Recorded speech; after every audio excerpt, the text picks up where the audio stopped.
Hello, I'm Emily from Heart Talk Counselling. I'm a psychotherapist and Circle of Security group facilitator.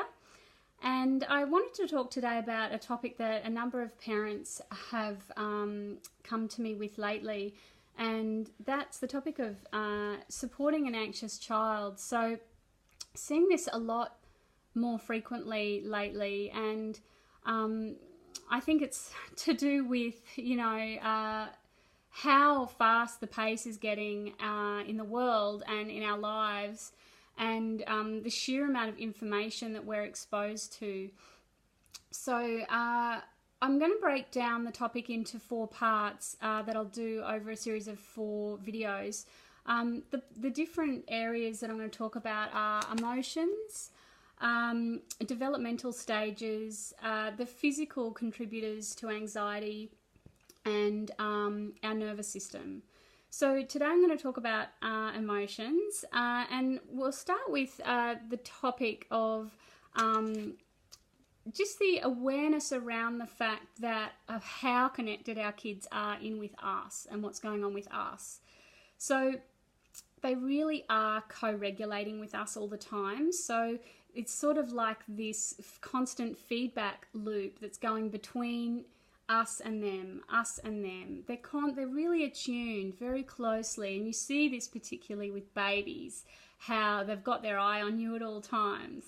And so the first question to ask when if your child is experiencing a lot of dysregulation or really big emotions, is to look at how are you, and what's happening in your lives at that time. Is there a lot of stresses? Are you guys really rushed? Is there anything you can address in just making their world a little bit smaller? So, less commitments, less things to rush here and there to. Is there some things that you can say no to, and to be less busy if at all possible? Is there any additional self-care that you can get? How are you going? And the other thing is, if maybe you're going great and you really feel like you're on top of all of your stuff, because if you don't express for yourself, the child will often pick up on it. They don't know what it is, but they pick up the feeling and they don't know how to make sense of it really. But so they'll try and find something in their world to sort of pin it on. So it's, I don't want to go to school, but it's sort of just, they don't know what the feeling is, but they're picking up something from maybe someone else in the house. So just check, how's everyone else in their environment? If you feel confident that it's not that, then we want to go to, how do you feel about the feeling? So very often we can have an uncomfortable reaction around that feeling, because for us that feeling didn't go very well, or we get a bit overwhelmed by that feeling too. So how are we with not being able to do things, or being a bit apprehensive about things, being worried, not being confident? Are we comfortable with our child feeling that emotion? So obviously we want them to be doing well and to be feeling good, but inevitably in life, like none of us can get out without feeling the full spectrum of emotions, and that's healthy and necessary. These emotions that we all feel are, ways that we know that we're staying in line with our integrity and our values, and so they're really important. They help us to recognize what matters to us and where to put our attention. So just noticing if we have a lot of anxiety and fear around them having anxiety and fear, that's going to be a feedback loop that is going to keep them there. So firstly, if you can attend to you and getting to a calm place where you're centered, then you're going to be the best resource for your child. So the other thing is, we really want to send them the message that it's just a feeling and it's going to pass. And whilst I really take this seriously and we're going to slow down and look after this feeling, the message that we're wanting to send is, you know, feelings aren't scary and we can get through them together. And let's get curious about what this feeling's trying to tell us, right?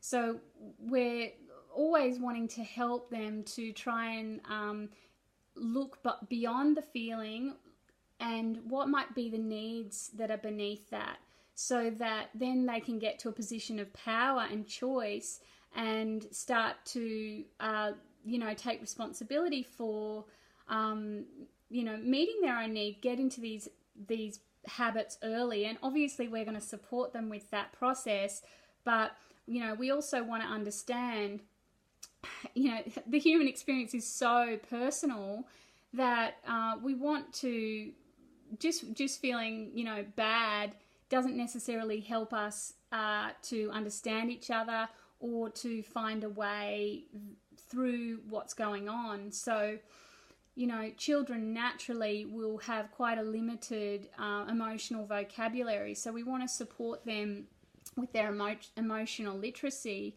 by really helping them name feelings and understand what's going on and talking through things. And sort of like we want to sit beside that feeling. We want to all sit on the fence beside the feeling and get curious about it and make friends with it, so that that the child can move through it. Because if you sort of think of a feeling like going through a tunnel, you're on the train track, there's a tunnel coming up, we've got to go through it or it's going to be a bit of a mess. So we can try not to go through the tunnel, we can slam on the brakes, but the tunnel's still up ahead, like the feeling is in there, right? And so we can try to go around, but it's going to be a bit of a chore.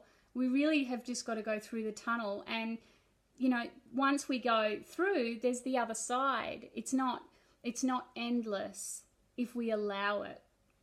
So helping them to tolerate the discomfort of the feeling, and that means that we've got to tolerate our discomfort about them having the feeling as well, and just sending the message that it's okay to have it, and I'm here, and I'll keep you company, and I'm a safe place for you to bring this, and let's find a way through together. And so we want to help them to get articulate around naming their feelings, because what we don't know is scary. So if there's this big powerful thing that's happening to me and I don't really know what it is, that's really confusing. And how am I going to get through it? Or I might have been really shamed by my teacher in class, and that's just awful. I feel sick in my stomach. I feel embarrassed around my friends. I feel like there's something wrong with me. I've been sent this message that I did this behaviour and somehow it's been made about me, and so I've got this shame, and it's like that stuff is big and sticky. And so helping them to see, right, so it's not just that you feel bad that you were embarrassed in class, and so then you're feeling scared about what your friends might think. And so you got a message that there was something wrong with, how you do things. That's awful. Let's talk about that. And then, if you can have these kinds of conversations, we can get behind some of these reasons of this can entirely indicate where some of the anxiety might be coming from.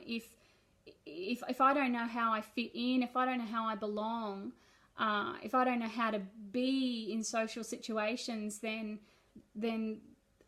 I can't reconcile that on my own. So we really want to keep them company in exploring these things and working them out, and having compassion for how confusing it is to be a kid, how powerless they are, and in so many situations that they're really so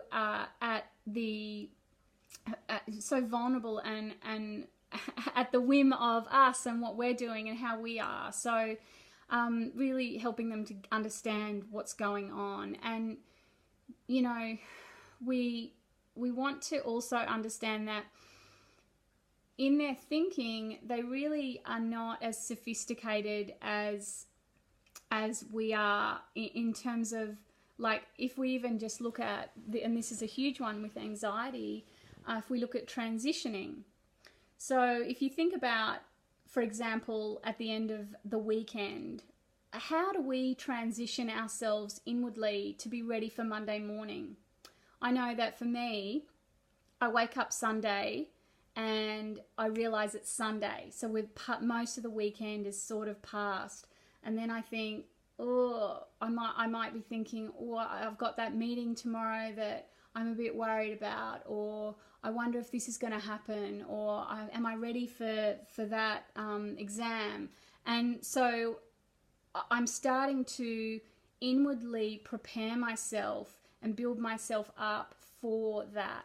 So Sunday night comes and I'm still transitioning again, but to a greater degree, so that when I go to sleep that night, I'm sort of starting to get in the zone that when I wake up Monday morning, I've readied myself. Kids don't get that privilege, so that you know, they don't really understand sequence. You know, and this depends on where they're at, but developmentally, they don't really understand sequence. They, and we'll talk about this later again when we get to the developmental stages, but they really need us to anticipate where they're at in terms of, you know, we know that leaving the party is going to be tricky for them because they're really enjoying themselves. You know, going, if the parents, if you're separated and they're going to dad's one day and mum's the weekend or whatever, they're really, you know, to inwardly prepare and be ready for, you know, where do I put mummy and daddy when I'm not with them? Or if you're going away, you know, how do I hold you in my heart so that I can bear this separation? And, you know, what do I do when I'm at daddy's? I don't really, which is my room, or where's, you know, do I have my teddy with me? These kinds of things, like the sequencing and understanding time and how long it's going to be. All these things are tricky for kids and they need support, and you're anticipating, we can anticipate, oh, okay, I know that it's difficult for them to say goodbye when I drop them off to childcare. So how can I make that process easier? Okay, so the night before, I'm going to talk to them about, you know, how it's going to happen. Then in the morning, I'm going to talk to them again about when we're going to see each other again. And, you know, we might have little rituals that we do. And I'm going to talk about those in some later videos as well. They can be really helpful. So we just want to anticipate and know that transitions are going to be tricky for them, and there's so many transitions all the time. So so the next thing is connection and our presence. So we just want to notice, maybe has there been a change in our commitments and energy? Are we spread more thinly? Are they getting the quality time? They're really relying on that connection with you to self-regulate and to feel a level of safety in the world, that there's someone who's anchoring them. It's really important. So you might, our first port of call will often be to just really spend, to increase some one-on-one time. And it can just be, 10 minutes in the morning, 10 minutes at night of really one-on-one time where there's eye contact, hugs. Let them be the one to initiate the hug being over. So you know that they've had enough, they've been able to take you in enough. So if you think about, like, if you were apart from, your partner, and it's particularly in those early stages, how when you come back together, you so just want to take the person in. You want, you don't want to hang out with friends and go out to dinners or party or anything. You don't want to go to a movie. You just want to really be together and have this quality time. So kids need that a lot, and they're really relying on that as a touchstone for, you know, orienting themselves and understanding themselves. They need to feel that connection. So enhancing that quality time. And, you know, it doesn't need, you don't need to, it can seem like, oh, you know, I can only do so much. But really, like, you maybe can do less in terms of giving them things, taking them places, activities, entertaining them. Really, like, what they need from you, the main thing is that quality time. And then they can find things to do. They can, you know, find games to play. But really having that time where they're not preoccupied with, are you there? That feeds a lot of anxiety. And, you know, if you've got a child who's experiencing extreme separation anxiety things at the moment, this can be a sign that they're really just in a stage of their development where they're needing a lot of that at the moment. So I would just experiment with 2 weeks of love bombing. So special things to do together, you know, time, bedtime is a great time to incorporate this being with togetherness. You know, instead of reading a story, maybe you tell a story together where you come up with an idea and then it's their turn, you know, and cuddles and talking about your day and talking about memories and talking about what you might do on the holiday coming up and all these ideas you might come up with. You know, these are really quality times where they can really take in this connection with you. So the other thing is we're really wanting to help them to get curious around what's driving their feelings. So getting curious about the needs behind emotions is really, really helpful for them to understand and for it to not feel so big. We also want to help them to notice what their thinking is. We can do a lot of scaring ourselves with our imagination. So if your child's got a great imagination, then they could be, you know, really imagining worst case scenarios. So we want to help them by thinking about, you know, it might actually be fine, you know, and this is after we've really empathized and been with the feeling and let them have the feeling. And when they naturally come out of that, then we can talk about, you know, some of the things that they've been thinking and worrying about and just checking, you know, it's that that Byron Katie work of thinking, you know, of just getting curious and going, well, is it true?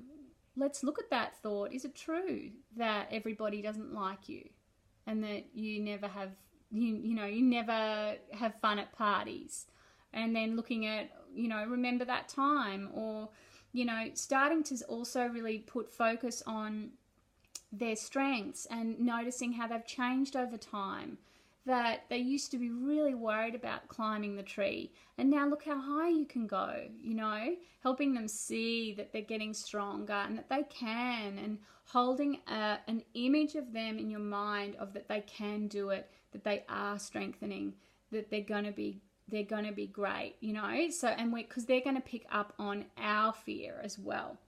So, for example, maybe sleepovers have up until now been a bit disastrous. They're calling you at midnight, they need to come home, it's really scary, they don't like it, but then they meet a friend and they really want to go, and it's been 6 months, and you know, do we send them the message that you don't like sleepovers, you don't like not being, you know, being away from home, you get scared? Or do we send them the message that, remember the first time you had that sleepover and you needed to come home after dinner, and then the next time you stayed even later? I wonder how you're going to go this time. You might even have a great time. shall we give it a go? You know, this strengths focus of noticing how they're getting stronger and braver, and it's okay to be scared, and maybe, you know, being scared and excited is really quite a thin line, and I wonder how much of it is excitement and how much of it is being afraid, and just getting, you know, let's think about it, and they might go, oh, actually, I think I am excited, you know. So just being flexible with where they're at, and that it can shift. So this is really good for their sense of self-esteem too, and how they frame and think about themselves. They're going to be looking to you to initiate and lead the way with that. They'll just internalize what they hear about themselves. So we also want to be aware of the child's temperament, and disrespecting the differences, you know, between, you know, you might have extroverted parents and a really introverted child, or vice versa. And so maybe as a parent, you want to be going to lots of things and socializing a lot, and your child's they really struggle with that. And so, you know, knowing and just being aware that your child experience is very different, and respecting the difference in the temperament, and not expecting them to be like you if they really just have a very different disposition. So the other thing is to really be aware of the influences around them. So are there new friends at school who are talking about things that they haven't really been exposed to yet? Are there, you know, is there exposure to media or screen time or movies that they had at a sleepover, or when they're staying at the other parent's house, or, you know, when you're not aware of that, they're actually getting information that is beyond their capacity to really reconcile, and beyond their maturity level. And so really keeping that at an appropriate level, and also with screen time, just that exposure to that level of stimulation can really be heightening the amount that they can take in. But we'll get to that as well a little more thoroughly when we talk about the nervous system. So I hope this has been helpful, and please feel free to make comments below on any questions or anything you would like to know more about. And again, just get in contact or see my website if you're interested in the Circle of Security program coming up if you happen to be on the Gold Coast. So thanks for listening. Bye.